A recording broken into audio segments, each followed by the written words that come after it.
Hello जय हिंद साथियों, कैसे हैं दोस्तों आप सभी। दोस्तों उम्मीद करता हूँ आप सभी अच्छे होंगे, स्वस्थ होंगे और शानदार होंगे। दोस्तों कक्षा 10 का मैं गणित पढ़ा रहा हूँ आपको, एनसीईआरटी वाला। दोस्तों उस पर हमने दो चरों वाले रैखिक समीकरण जो चैप्टर है वो शुरू कर रखा है, उसकी एक्सरसाइज करा रहा हूँ।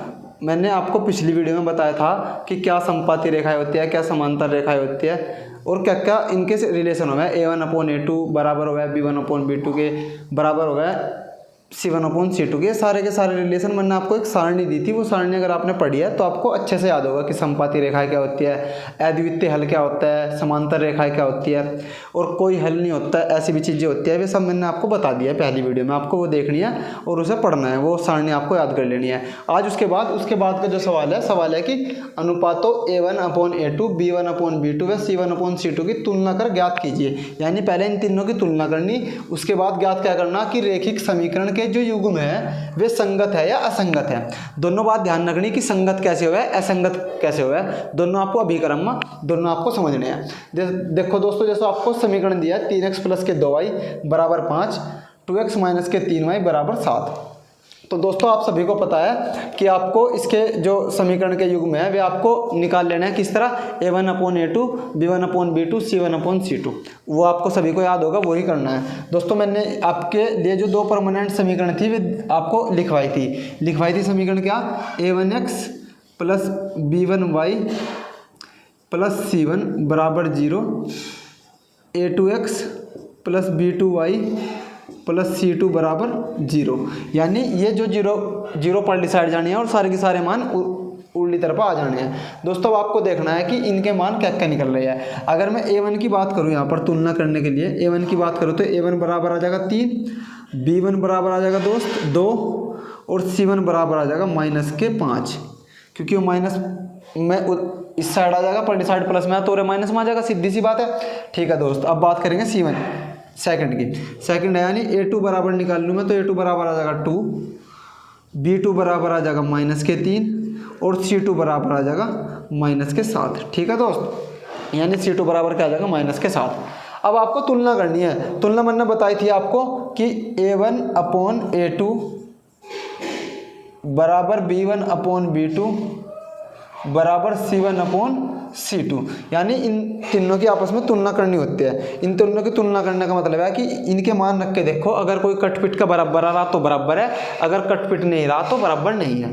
देखो दोस्तों, A1 का मान कितना है? A1 का मान है 3/A2 का मान कितना है 2, 3/2 बराबर B1 का मान कितना है 2 और B2 का मान कितना है -2। ठीक है दोस्त, अब -3 सॉरी, B2 का मान है -3। अब बराबर आपको रखना है C1 का मान -5 और C2 का मान -7। ठीक है दोस्त, तो आप देख रहे होंगे कि 3/2, 2/3 और 5/7, -5/-7, तो कहीं भी बराबर नहीं होना। यानी क्या हो रहा, आपको दिख रहा होगा कि A1/A2 बराबर नहीं है B1/B2 के। तो जब ऐसी कंडीशन हो तो रेखाएं कैसी हो है? उनका अद्वितीय एक हल हो है। यानी जब A1/A2 बराबर हो गया B1/B2 के तो उनका अद्वितीय हल हो गया, यानी प्रतिच्छेद करती हुई रेखाएं। अगर आपने वो सारणी पढ़ी है तो आपको अच्छे से याद होगा कि मैंने क्या बताया था, प्रतिच्छेद करती हुई रेखाएं बताई थी। तो उस माध्यम में आपका जो आंसर आता है वो आता है दोस्त संगत। क्या है?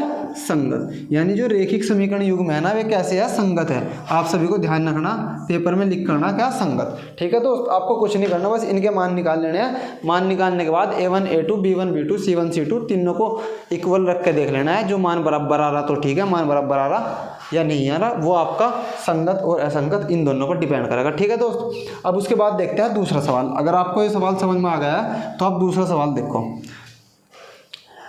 दूसरा सवाल है 2x - के 3y बराबर 8, 4x - के 6y बराबर 9। यानी फिर इस समीकरण से आपको तुलना करानी है।